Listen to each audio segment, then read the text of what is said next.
السلام عليكم ورحمة الله وبركاته.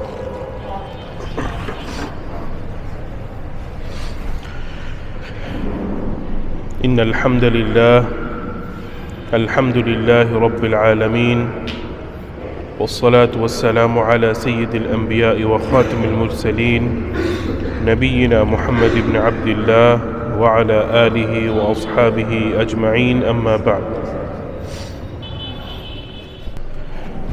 الحمد لله اللهم صل على محمد وعلى آل محمد كما صليت على إبراهيم وعلى آل إبراهيم إنك حميد مجيد. اللهم بارك على محمد وعلى آل محمد كما باركت على إبراهيم وعلى آل إبراهيم إنك حميد مجيد. আল্লাহ সুবহানাহু ওয়া তাআলার দরবারে হাজার কোটি শুকরিয়া যে আমরা রমাদান মাসের একটি সপ্তাহ প্রায় পার করে ফেলেছি। আল্লাহ তাআলা যে আমাদেরকে সুস্থতার সাথে নিরাপত্তার সাথে যথাসময়ে রমাদানের প্রথম জুমাতে উপস্থিত হওয়ার তৌফিক দিয়েছেন, এটা আল্লাহর দয়া। আল্লাহর কাছে আমরা শুকরিয়া আদায় করি।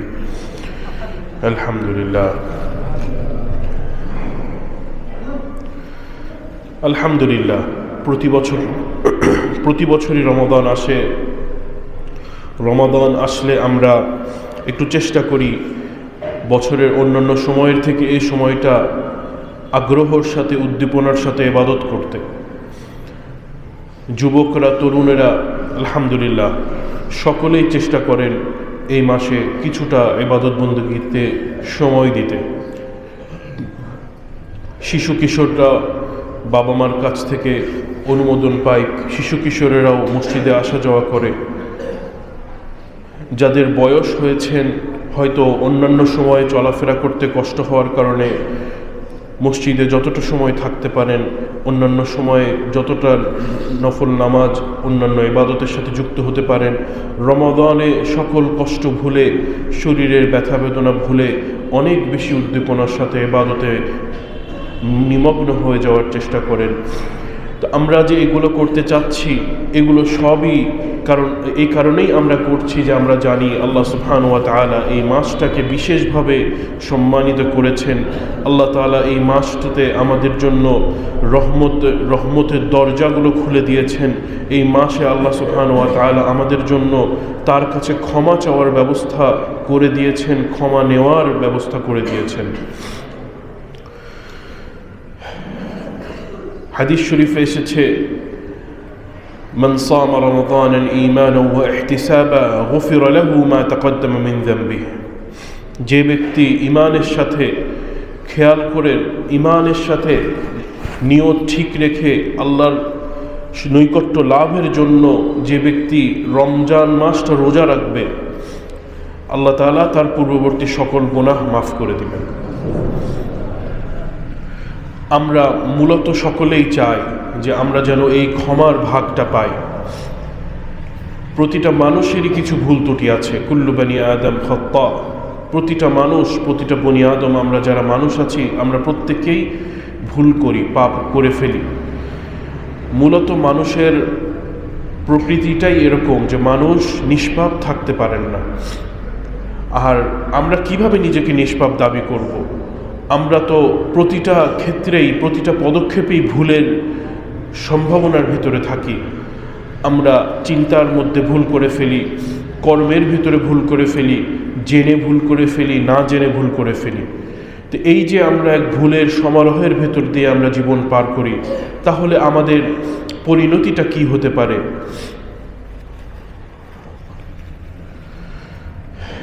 আল্লাহ সুবহানাহু ওয়া তাআলা তিনি তওবাকারীদেরকে পছন্দ করেন। আর এই যে হাদিস শরীফে যে হাদিসটাতে আল্লাহ নবী সাল্লাল্লাহু আলাইহি ওয়াসাল্লাম বলছেন যে প্রতিটা মানুষই, প্রতিটা বনি আদমই ভুল করেন, এবং এই ভুল করা বনি আদমের ভিতরে উত্তম তারাই যারা তওবাকারী, যারা আল্লাহর কাছে তওবা করে।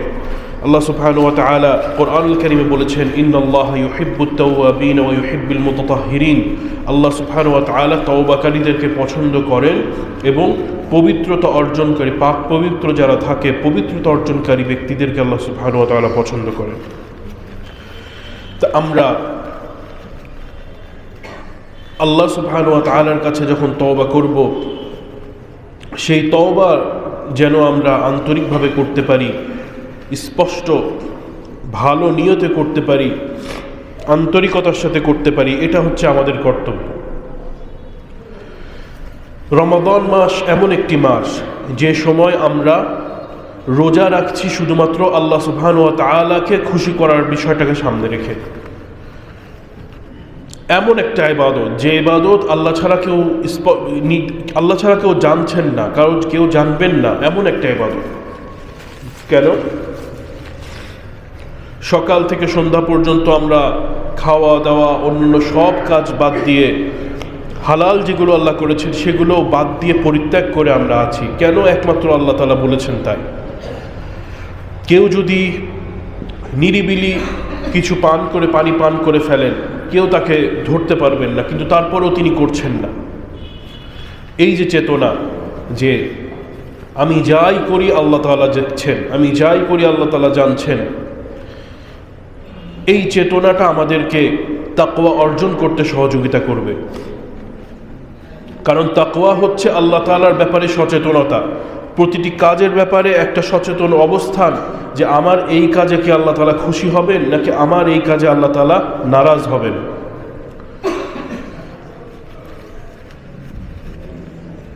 আমরা অনেক ক্ষেত্রে মনে করি যে সমাজ বা সকলকে যে পরিবর্তন হতে হবে, ভালো হতে হবে, এই ভালোটা সম্ভবত সম্পূর্ণ আইন বা সম্পূর্ণ একটা তদারকির মাধ্যমে মানুষ ভালোর পথে যাবেন, এছাড়া ভালো হওয়া সম্ভব নয়। হ্যাঁ, এটা সত্য যে একটি সমাজ, সেখানে অপরাধ অন্যায় এগুলো বন্ধ করতে হলে সেখানে তদারকির ব্যবস্থা থাকে এবং আল্লাহ সুবহানাহু ওয়া তাআলাও সেখানে অন্যায়ের শাস্তির বিধান রেখেছেন।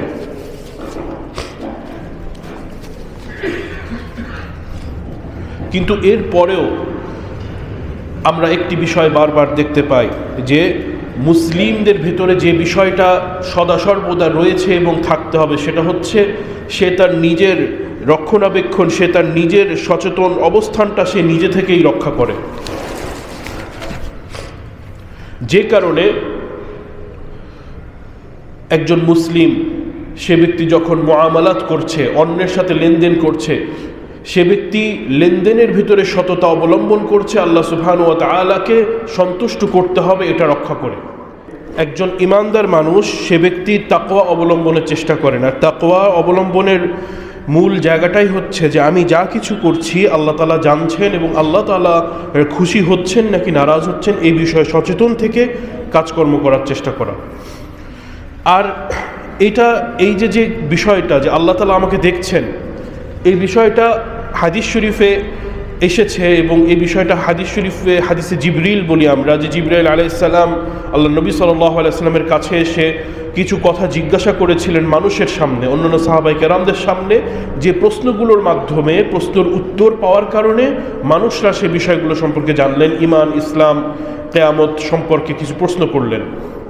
তো সেই হাদিসে আমরা বর্ণনা দেখতে পাচ্ছি যে ইহসান সম্পর্কে জিজ্ঞাসা করছেন। ইহসানের বর্ণনা দিতে যে আল্লাহ নবী সাল্লাল্লাহু আলাইহি ওয়াসাল্লাম বলছেন, আন তা'বুদাল্লাহা কাআন্নাকা তারাহ ফাইন লাম তাকুন তারাহু ফাইন্নাহু ইয়ারাক। তুমি এমনভাবে ইবাদত করবে যেন তুমি আল্লাহকে দেখছো, আর তুমি যদি আল্লাহকে দেখতে না পাও তাহলেও তুমি এমনভাবে ইবাদত করো যেন আল্লাহ তোমাকে দেখছেন। তাহলে এই যে স্পষ্ট অনুভূতিটা জাগ্রত করে ইবাদত করা, যে আমি যে ইবাদতই করি আল্লাহ তাআলা আমাকে দেখছেন, এই পর্যায়টা যদি আমরা আমাদের জীবনে প্রতিষ্ঠিত করতে পারি, জীবনের প্রতিটি ক্ষেত্রে সদা সর্বদা যদি এই অনুভূতিটা জাগ্রত রেখে চলতে পারি, তাহলে কিন্তু আমাদের জন্য মুত্তাকি হওয়াটা সহজ হয়ে যাবে। কারণ তাহলে সেই ক্ষেত্রে, ইবাদতের ক্ষেত্রে যখন আমি নামাজে দাঁড়াবো তখন আমি জানি যে আল্লাহ আমাকে দেখছেন, আমি আল্লাহর ইবাদত করছি, আল্লাহ আমাকে দেখছেন। যেমনভাবে আমরা রোজার ক্ষেত্রে সারাদিন আমরা পানি খাচ্ছি না, খাবার খাচ্ছি না, কারণ আল্লাহ দেখছেন, আল্লাহ জানেন আমি কি করছি, অন্য কোনো মানুষকে খুশি করতে আমি করছি না। একইভাবে এই অভ্যাস যদি আমরা জীবনে আনতে পারি, তাকওয়ার জায়গাটা যদি আমরা অবলম্বন করতে পারি, তাহলে আমরা আমাদের জীবনটাকে পরিবর্তন করে ফেলা সম্ভব। যেমন একজন ব্যক্তি চাকরি করেন, কারোর অধীনে তিনি চাকরি করেন, তিনি একটা অফিসে চাকরি করেন, তিনি অ্যাকাউন্টসের চাকরি করেন, অথবা যে কোনো গুরুত্বপূর্ণ একটা চাকরি করেন, অথবা তিনি একজন শিক্ষক, অথবা যে কোনো তিনি সরকারি একটা পদবিতে আছেন। এখন সে ব্যক্তি একটা নিরিবিলি অফিসে আছেন, অথবা এমন জায়গায় যে সেখানে তার উপরে বস সর্বদা সদা সর্বদা প্রতিদিন সারা ঘন্টা তার সামনে ঘুরে বেড়ান না। এখন সে মনে করলেন, সে যদি মনে করেন যে আমি একটু ফাঁকি দিলে আমাকে কেউ দেখতে পাচ্ছে না, এটা হচ্ছে একটা বিষয়, এটা এক ধরনের হলো। কেউ দেখতে না পেলেও সেই ব্যক্তি যে ফাঁকি দিলেন, এই ফাঁকির জন্য তো তিনি আল্লাহর প্রশ্নের সম্মুখীন হবেন। আর অন্যদিকে মুত্তাকি বা তাকওয়ার অবস্থাটা যে ব্যক্তি হৃদয়ে ধারণ করতে পারবেন, সে ব্যক্তি তার কর্মক্ষেত্রে ফাঁকি দিতে গেলেও যে সে চিন্তা করবেন যে কেউ না দেখলেও তো আল্লাহ আমাকে দেখছেন, আমি যদি এখানে ফাঁকি দিই বা ঠিকভাবে কাজ না করি তা আল্লাহ সুবহানাহু ওয়া তাআলা তো অন্তত জানবেন।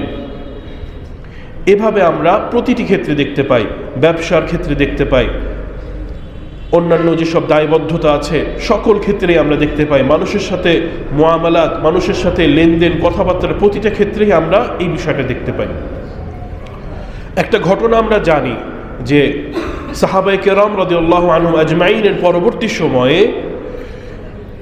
ইসলামের দাওয়াত পৃথিবীর বিভিন্ন অঞ্চলে চলে গেছে, এবং সেই দাওয়াতগুলো যেমন রাষ্ট্রীয় পদক্ষেপের মাধ্যমে গিয়েছে, আবার একইভাবে ব্যক্তির দাওয়াত বা ব্যক্তির পদচারণার মাধ্যমেও দাওয়াত পৌঁছেছে। তো ব্যক্তি পর্যায়ের পদচারণার মাধ্যমে যে দাওয়াতগুলো পৌঁছেছে তার মধ্যে একটা বড় অংশের দাওয়াত শুধুমাত্র ব্যবসায়িকদের ব্যবসায়িক সম্পর্কের কারণে, যাতায়াতের কারণে পৌঁছেছে। সেটা কেমন? যেটা বিভিন্ন জায়গা থেকে জানা যায় বা শোনা যায় যে মুসলিম মুত্তাকি ব্যবসায়ীরা যখন পৃথিবীর নানা প্রান্তে যে ব্যবসা করেছেন, তারা লেনদেন করেছেন, মানুষের সাথে মুআমালাত করেছেন, তাদের সততা এবং তাদের ওয়াদা রক্ষা করার যেই বিষয়টা, এই বিষয়গুলোই মানুষকে অভিভূত করে ফেলেছে সে সময়ে। তাদের আখলাক, তাদের আচরণ, এই সকল বিষয়ে মানুষ অভিভূত হয়ে মানুষ আরও মুসলিমদের ব্যাপারে তারা সুধারণা এসেছে, এবং সেখান থেকে তারা ইসলামের প্রতি আকৃষ্ট হয়েছে। আস্তে আস্তে করে সেখানে একটা বড় অংশের মানুষ ইসলামের ছায়াতলে এসেছে, এরকম ঘটনা ঘটেছে। তো এই যে একজন মানুষ যিনি মূলত লেনদেন করতে গেলেন, কিন্তু তার লেনদেনের সততা, ন্যায় নিষ্ঠা, এই বিষয়গুলো দেখে অন্য মানুষ অভিভূত হলো। সে ব্যক্তি সেখানে যে সততা ও ন্যায় নিষ্ঠার সাথে করছেন, প্রথম কথা হচ্ছে একজন ইমানদার তো সততা ও ন্যায় নিষ্ঠার সাথেই তাকে মুআমালাত করতে হবে, কারণ সে জানে যে মুআমালাত, লেনদেন, কথাবার্তা, আচার আচরণ, এগুলোতে সততা অবলম্বন করা, ন্যায় নিষ্ঠা অবলম্বন করা আল্লাহর নির্দেশ। এখন আমরা কেউ যদি মনে করি যে আমি যার সাথে লেনদেন করছি সে তো মুসলিম নয়, সে তো আমাকে চেনে না, আমার এলাকার মানুষও তাকে জানে না, সেটা মনে করে কি আমরা তার সাথে ভুল আচরণ করতে পারবো? কখনোই নয়। কারণ আল্লাহ সুবহানাহু ওয়া তাআলা লেনদেন, আচার আচরণ, মুআমালাত, এগুলোর ক্ষেত্রে সকল প্রকার অবিচার, অন্যায়, মিথ্যা এগুলোকে নিষিদ্ধ করেছেন, ধোঁকা এগুলোকে নিষিদ্ধ করেছেন। তো এই যে আমরা দেখতে পাচ্ছি যে তাকওয়া এর অনুভূতি যদি আমরা জীবনে জাগ্রত করে জীবনে প্রতিষ্ঠা করতে পারি, মুত্তাকি হওয়ার চেষ্টা করতে পারি, মুত্তাকি হতে পারি, আমাদের সমগ্র জীবনটাই পরিবর্তন হয়ে যাবে ইনশাআল্লাহ। আর এই রমাদান মাসটা আল্লাহ সুবহানাহু ওয়া তাআলা দিয়েছেন তাকওয়া অবলম্বন করার জন্য। কুতিবা আলাইকুমুস সিয়ামু কামা কুতিবা আলাল্লাযীনা মিন ক্বাবলিকুম লাআল্লাকুম তাত্তাকুন, তোমাদের উপর সিয়ামকে ফরজ করা হয়েছে যেমনি ভাবে তোমাদের পূর্ববর্তী জাতিদের উপরেও সিয়ামকে ফরজ করা হয়েছে লাআল্লাকুম তাত্তাকুন, যেন তোমরা মুত্তাকি হতে পারো, তাকওয়া অবলম্বন করতে পারো, তাকওয়া অর্জন করতে পারো। তো এখন আমরা যারা এই রমাদান মাসটা পালন করছি, আমাদের করণীয় কি আছে? আলহামদুলিল্লাহ, আল্লাহ সুবহানাহু ওয়া তাআলা রমাদান মাসকে ইবাদতের জন্য বিশেষভাবে বন্দোবস্ত করেছেন। আমরা রমাদান মাসে প্রথম যে ইবাদত, যে সিয়াম, ফরজ রোজা, এই ইবাদতটা করছি। সকল শরীয়তের দৃষ্টিতে সাবালক সকল নর ও নারীর জন্য সিয়াম বা ফরজ রোজা আল্লাহ তাআলা আবশ্যকীয় করেছেন, এটা আমাদের করতেই হবে। শুধুমাত্র যাদের এক্সেপশন আছে, কোনো অবস্থা আছে, নারীদের বিশেষ অবস্থা আছে, এছাড়া যদি কারোর বিশেষ রোগ বালাই থাকে, এই ধরনের অবস্থাতে মানুষ রোজা না রেখে পরবর্তীতে কাজা করতে পারবেন। এরপরে হচ্ছে ইচ্ছাকৃতভাবে এই ফরজ রোজা যেন আমরা কোনোভাবেই পরিত্যাগ না করি এবং লেখাপড়া, পরীক্ষা ইত্যাদি বিষয়কে সামনে রেখে যেন সন্তানদেরকে এই ফরজ রোজার ব্যাপারে শিথিলতা তৈরি না করি। অনেক সময় এরকম অভিযোগ পাওয়া যায় যে সন্তান রোজা রাখতে আগ্রহী কিন্তু পিতামাতা আরো সন্তানকে শিথিলতা করছেন। এরকম আমরা না করি। সিয়ামের মাধ্যমে অবশ্যই সন্তানের লেখাপড়া ক্ষতিগ্রস্ত হবে না, বরং ইনশাআল্লাহ আল্লাহ তাআলার বরকত ও রহমত তার উপর থাকবে। তো এই জন্য আমরা নিজেরা এবং নিজেদের সন্তান সন্ততি যারা সাবালেগ হয়েছে তাদেরকে অবশ্যই আমরা রোজায় সিয়াম এর ফরজ ইবাদতটা আদায়ের ব্যাপারে তাদেরকে আমরা সহযোগিতা করব, সচেতন করব আর উৎসাহ প্রদান করব ইনশাআল্লাহ। রমজানের অন্যতম একটি ইবাদত হচ্ছে নফল নামাজ। আমরা তারাবির সময় নফল নামাজ এর সাথে যুক্ত হচ্ছি। এছাড়াও অন্য যে কোনো সময় আমরা যদি পারি, দিনে হোক এবং বিশেষ করে রাতে, আমরা চেষ্টা করব বেশি করে নফল নামাজ আদায়ের জন্য। আর বিশেষ করে একটা অনেক বড় একটা বোনাস আমাদের জন্য আল্লাহ সুবহানাহু ওয়া তাআলা ঘোষণা দিয়েছেন, আল্লাহ নবী সাল্লাল্লাহু আলাইহি ওয়াসাল্লাম ঘোষণা দিয়েছেন, সেটা হচ্ছে যে ব্যক্তি এশার নামাজ ইমামের সাথে পড়বেন এবং ইমাম যতক্ষণ পর্যন্ত পড়বেন সে সম্পূর্ণটা ইমামের সাথে পড়ে শেষ করবেন, এরপরে সারা রাত সে ব্যক্তি ঘুমালেও আল্লাহ সুবহানাহু ওয়া তাআলা তাকে সারা রাত নফল নামাজের জন্য সওয়াব প্রদান করবেন। এটা অনেক বড় একটা সুসংবাদ আমাদের জন্য। তো সেই ক্ষেত্রে আমরা যদি মসজিদে ইমামের পিছনে এশা এবং পরবর্তী তারাবি এবং কিয়াম এগুলো সম্পূর্ণ শেষ করতে পারি, তাহলে আমরা আশা করতে পারি এরপরে বাসায় যে যদি রাতে কিছু সালাত আদায় করতে পারলাম তাহলে তো এটা অনেক বড় রহমত। যদি ঘুম বা অন্য কারণে সেটা সম্ভব নাও হয় তাহলেও আল্লাহ সুবহানাহু ওয়া তাআলা ইনশাআল্লাহ সারা রাত আমাদের নফল সালাতের সওয়াব দিবেন বলে আশা করছি ইনশাআল্লাহ। আমরা আশা করতে পারি ইনশাআল্লাহ।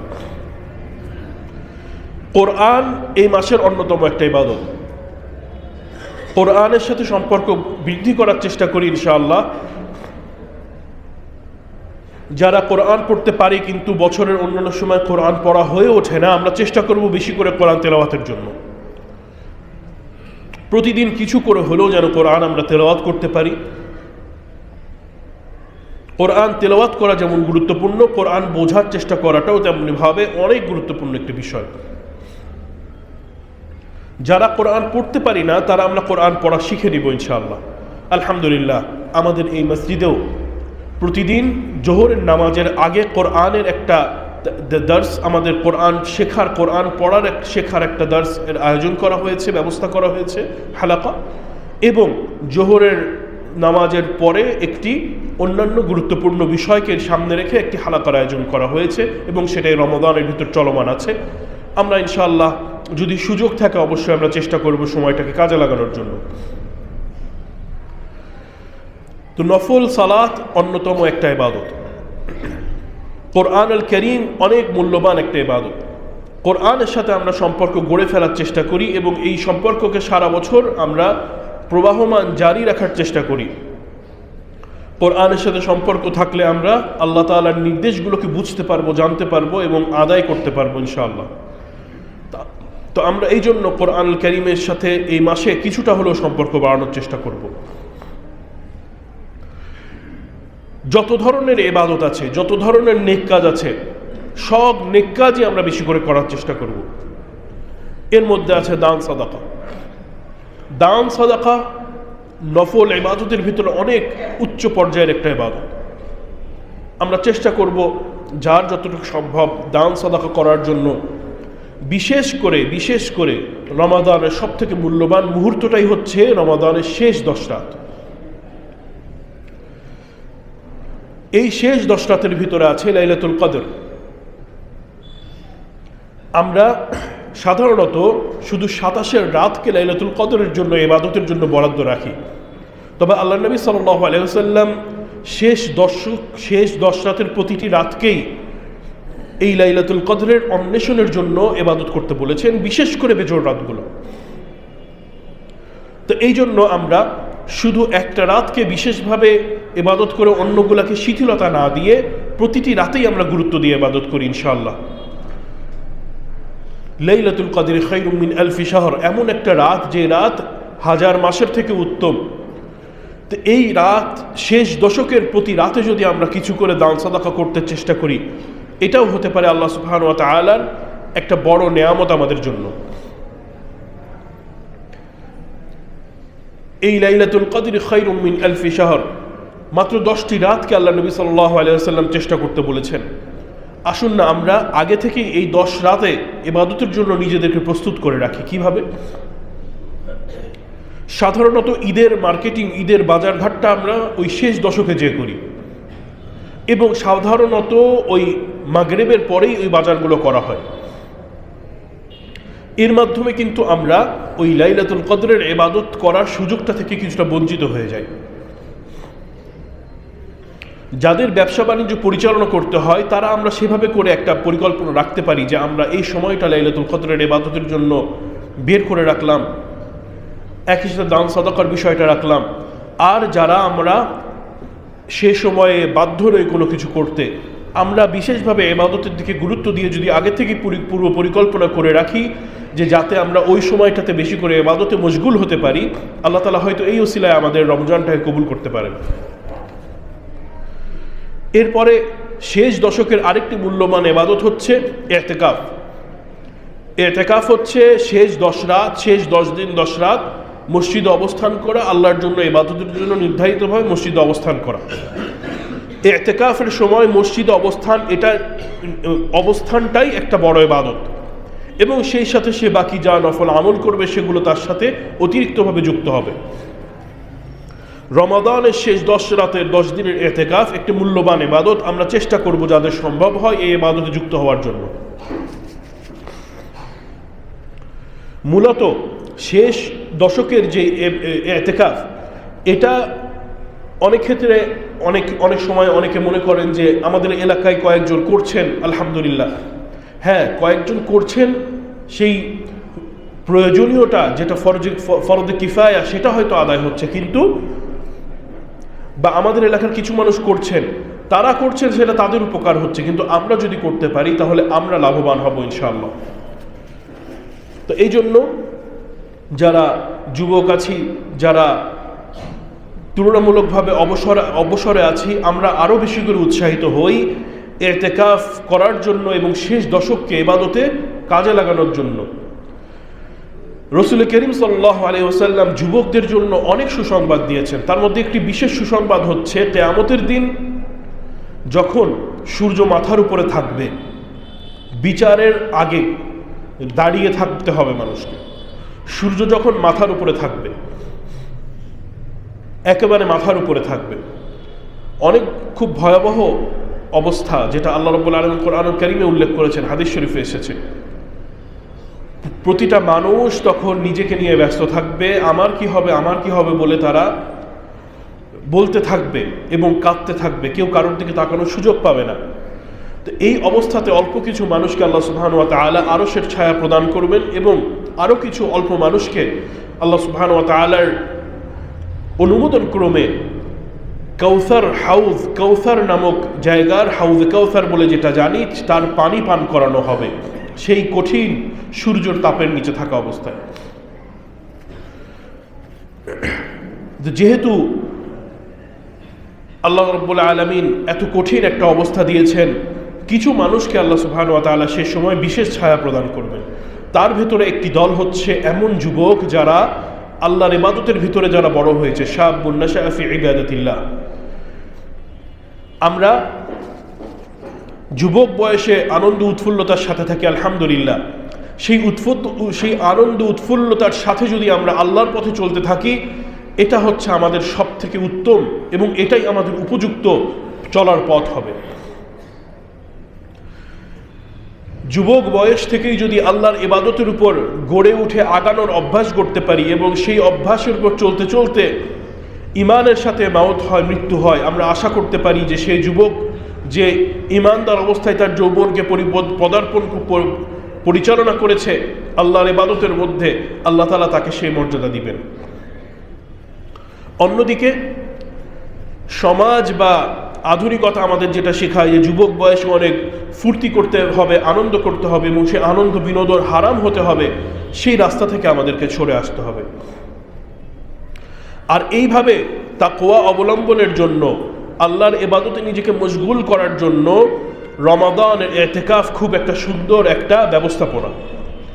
রমাদানের ইতিকাফে যদি আমরা সময় দিতে পারি, আমরা আশা করতে পারবো আমাদের জন্য আল্লাহর ইবাদতের উপরে নিজের জীবনকে গড়াটা অনেক বেশি সহজ হয়ে যাবে এবং আমরা অভ্যস্ত হতে পারবো। সম্মানিত ভাই, এই জন্য আসুন আমরা রমাদানের এই মূল্যবান মুহূর্তগুলোকে কাজে লাগানোর চেষ্টা করি। রমাদানে যে কাজগুলো আমরা এড়িয়ে চলবো তার ভেতরে আছে মুখ দিয়ে বাজে কথা, এলোমেলো কথা না বলা, গীবত না করা, গালাগালি না করা, স্ল্যাং কথাবার্তা যেগুলো আছে সেগুলো না বলা। এগুলো হাদিস শরীফেই স্পষ্টভাবে নিষেধ করা হয়েছে। রমাদানে আমরা সারাদিন খাবার দাবার না খেলেও রাগ হলে বাজে কথা বলে ফেলি, গীবত করে ফেলি। এরকম যাতে না হয় এজন্য আমরা সচেতনভাবে চেষ্টা করি।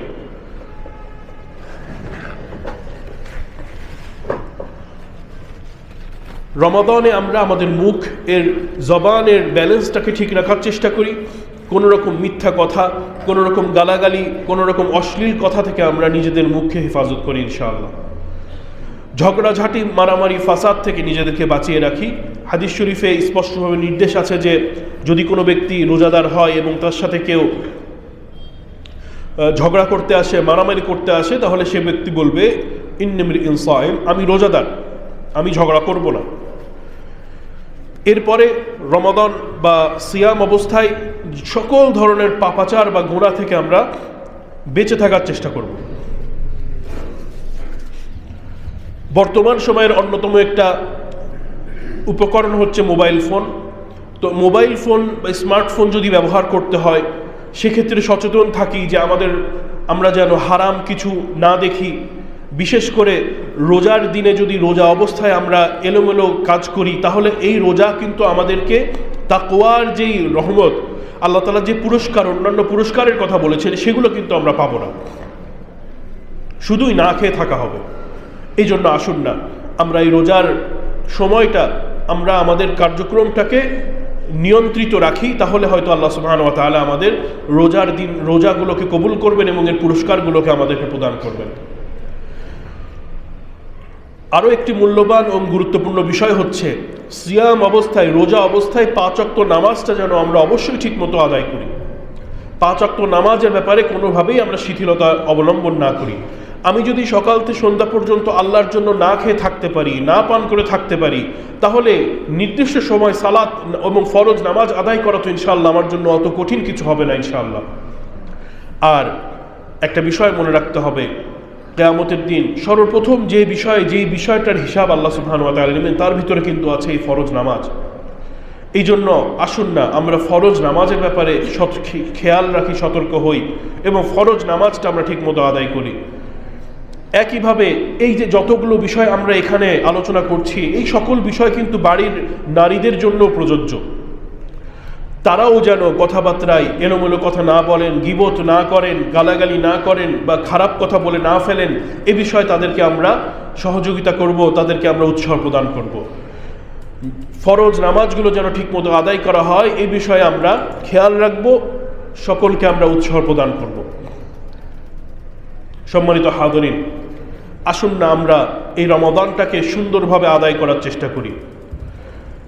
রমাদানের এই সময়ে একটা প্রশ্ন ঘুরে ফিরে বারবার আসে, সেটা হচ্ছে যে ইফতারির আগে ইনসুলিন নেওয়া যাবে কিনা। ওলামায়ে কেরামরা বলেছেন যে ইনসুলিন এটা কোনো খাবার নয়, তো এই কারণে ইনসুলিনটা ইফতারির আগে নেওয়া যাবে বলে ওলামায়ে কেরামগণ বলেছেন। কিন্তু অন্যদিকে যেগুলোর মাধ্যমে মানুষের শরীর খাবার পায় বা নিউট্রিশন পায়, যেমন সেলাইন বা এই ধরনের কোনো কিছু নেওয়া যাবে না। আবার একইভাবে রোজা অবস্থায় ধূমপান তো একেবারেই নিষিদ্ধ। ধূমপান এমনিতেও একটা ক্ষতিকর বিষয়, এর মধ্যে কোনো উপকার নেই এবং এই ক্ষতিকর হওয়ার কারণে ধূমপান হারাম। বিশেষভাবে রোজা অবস্থায় ধূমপান এটা করা যায় না, এটা হয়তো আমরা সকলেই জানি। একই সাথে রোজা অবস্থায় আগরবাতি জ্বালিয়ে সে আগরবাতি ঘ্রাণ নেওয়া বা এই ধরনের কাজগুলো থেকেও বিরত থাকতে বলা হয়েছে, বা এগুলোও করা যাবে না। তো এই জন্য আমরা ইনশাআল্লাহ আল্লাহর কাছে তৌফিক চাইব, তিনি যেন আমাদের এই রমাদানটাকে ফলপ্রসূ করেন, প্রোডাক্টিভ করেন। আমরা যেন এই রমাদান শেষ হতে হতে আল্লাহর কাছে বেশি করে ক্ষমা চেয়ে গুনাহ থেকে মুক্ত হতে পারি, গুনাহের অভ্যাস থেকে বেরিয়ে যেতে পারি। আল্লাহর কাছে তৌফিক চাইব, আমিন। ওমা তৌফিকি ইল্লা বিল্লাহ। আল্লাহুম্মা সাল্লি আলা মুহাম্মাদি ওয়া আলা আলিহি ওয়া সাহবিহি আজমাইন। সুবহানাকাল্লাহুম্মা ওয়া বিহামদিকা আশহাদু আল্লা ইলাহা ইল্লা আনতা আস্তাগফিরুকা ওয়া আতুবু ইলাইক। আসসালামু আলাইকুম ওয়া রাহমাতুল্লাহ।